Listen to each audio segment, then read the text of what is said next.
Friends మరి ఈ ధ్యాన స్థితిలో ఉండడానికి ఏంటి అంటే మనము చక్కగా మరి అన్ని పనులు ఫస్ట్ ఆఫ్ ఆల్ ఏంటి అన్ని ఏమేం పనులు చేస్తాం, ఆ పనుల్లో కూడా ధ్యాన స్థితిలో ఉన్నామా ఫస్ట్ పాయింట్ చెక్ చేసుకోవాలి.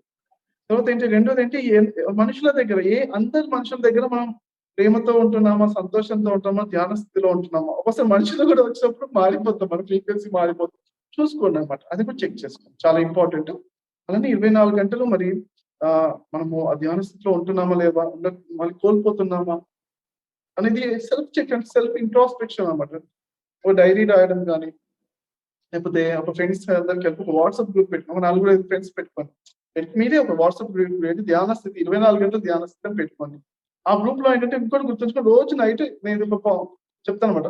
రోజు నైట్ అందరూ చెప్పాలి. ఒక 3 రోజులు చెప్పకపోతే ఆ గ్రూప్ నుంచి తీసేసేయండి. అది ఇంట్రెస్ట్ లేదు వాళ్ళకి. ఇంట్రెస్ట్ ఉన్న వాళ్ళకి పెట్టండి. ఇట్లా గ్రూప్ అలైవ్‌గా పెట్టండి. పెట్టినప్పుడు అప్పుడేంటంటే మీరు 24 గంటల్లో ఉన్నానా? లేనా?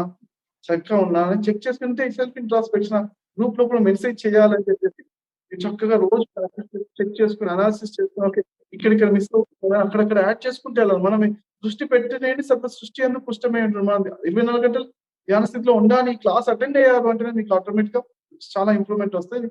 ఈ పాయింట్‌ని ఇంప్లిమెంట్ చేస్తే దాన్ని రోజు డైరీలో గాని, వాట్సాప్ గ్రూప్‌లో పెట్టుకుని అంటే అలైవ్ గ్రూప్స్‌తో పెట్టుకొని చేసినా కానీ, మీరు ఖచ్చితంగా 100% ఇది భూమి మీద నిజంగా హైయెస్ట్ ఎనర్జిటిక్ పర్సన్స్‌గా ఉండాలని అనుకుంటే డెఫినెట్‌గా ఉంటారు. అలాంటి వాళ్ళని సృష్టించుకోవడం అలాంటిదనేది చాలా అద్భుతం. అలా మరి గొప్ప ధ్యాన స్థితిలో పరమోత్కృష్టమైన స్థితిలో ఉండాలి. పరమ గురువు స్థితిలో ఉండాలి అని కనెక్ట్ అవ్వాలి అని మీరు చేయడం అనేది మీ యొక్క శ్రద్ధ పైన ఆధారపడి ఉంటుంది.